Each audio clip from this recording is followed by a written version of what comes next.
The Beard Incident.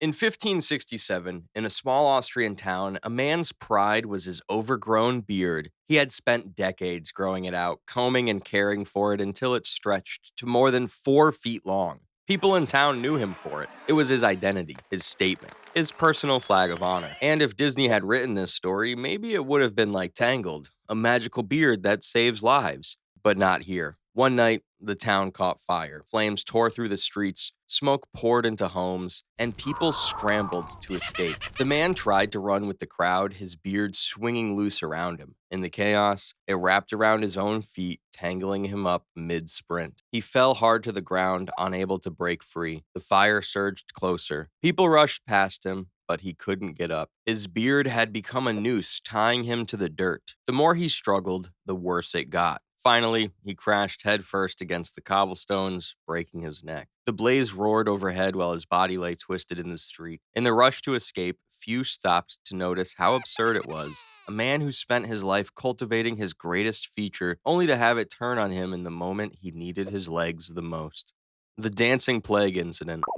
This next situation takes place during the summer of 1518 as Strasbourg was hit by an outbreak unlike anything the city had ever seen. It began with one person dancing in the street. Hours passed, and instead of stopping, the movements kept going, jerking, spinning, staggering without rest. By the next day, more had joined in. Within a week, there were dozens of people moving uncontrollably as if trapped inside their own bodies. The dancing never slowed. Men and women collapsed, drenched in sweat, their legs bruised and bleeding. Some fainted where they stood, only to wake up and continue thrashing against their will. The heat bore down, food and water ran short, and still the movement spread through the crowd like a sickness no one understood. The city tried to help. Priests called for prayers, physicians ordered treatments, and at one point musicians were hired, hoping that organized music might calm the chaos. Instead, it pushed the dancers harder, their bodies twisting faster, their steps pounding against the cobblestones until they broke down completely. Deaths began to mount. Some collapsed from heart attacks, others from strokes, and many from sheer exhaustion. Eyewitnesses described the streets as littered with bodies.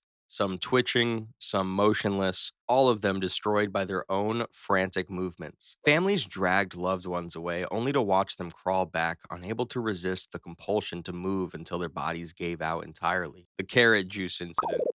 In the mid 1970s, health fads were booming in England. People were juicing everything: celery, apples, oranges, and one man took it further than anyone else. Obsessed with the idea of natural living, he made carrots his entire diet, turning them into juice day after day until his kitchen was more like a fruit stand. At first, the effects were strange but harmless. His skin took on a golden hue, then shifted into an unnatural shade of bright orange, the kind of color that looked more cartoon than human. Neighbors noticed, friends joked about it, but he kept pouring glass after glass, convinced he was unlocking some hidden secret of health. The truth was that every glass loaded his body with more beta carotene than it could handle. Over time, his liver was hammered with toxic levels of vitamin a slow, silent poison. His skin started warning him his organs were breaking down. Eventually, his body gave out. The overdose ravaged his liver, wrecked his metabolism, and collapsed his immune system. He fell violently ill. His orange-tinged skin stretched tight over a body shutting down from the inside. By the time doctors got involved, there was no saving him. His health kick had become a death spiral, and the organ damage was irreversible. The official cause was vitamin A poisoning, a condition almost unheard of in the modern world. He hadn't been drinking alcohol, smoking, or eating junk food. He had simply overdosed on carrots.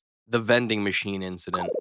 From the 1980s through the 2000s, vending machines were everywhere: offices, schools, gyms, and hospitals. You drop in a few coins, push a button, and wait for your candy bar or soda to fall into the tray. But when the snack didn't drop, some people tried to force the machine into cooperation. The usual method was rocking it back and forth, tipping the machine just enough to shake the snack loose. But a vending machine isn't light. It weighs 700 to 900 pounds of steel and glass. Once that weight shifts, it doesn't politely rock back into place. It tips, and there's no stopping it. Instead of chips, what usually came out was a half ton of steel landing square on top of them. Dozens of people across the world were crushed this way, pinned underneath as the full weight slammed down. Some died instantly, skulls and spines crushed on impact. Others lingered for minutes, broken bones and collapsed lungs, leaving them gasping while their prized snacks still sat stuck on the shelf above. And the thing is that in every single case, the snack remained jammed. Nobody actually got the candy bar. It's one thing to die chasing treasure, but dying for a Snickers you didn't even get to eat, that's tragedy dipped in stupidity.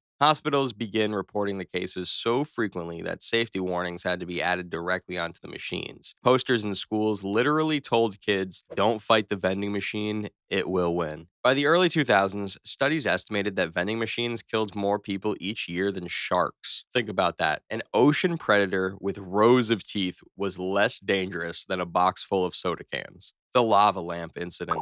In 2004, inside a small home in Washington state, one man decided to cut corners. A lava lamp, the kind meant to sit quietly on a shelf and bubble slowly under the glow of a bulb, was taking too long to heat up. Rather than wait, he placed the lamp directly onto the stovetop and turned up the heat. At first, nothing seemed unusual. The glass cylinder sat there, its colored liquid still, while the stove below glowed hotter and hotter. But lava lamps aren't designed for open flame. They're sealed glass containers under pressure filled with liquid and wax. The heat built up until the lamp turned into a bomb. The explosion was sudden and violent. The glass cylinder shattered outward like a grenade, shards ripping across the room with lethal force. One fragment shot straight into the man's chest, puncturing his heart instantly. The force was so sharp and precise that he dropped where he stood, dead before he could even call for help.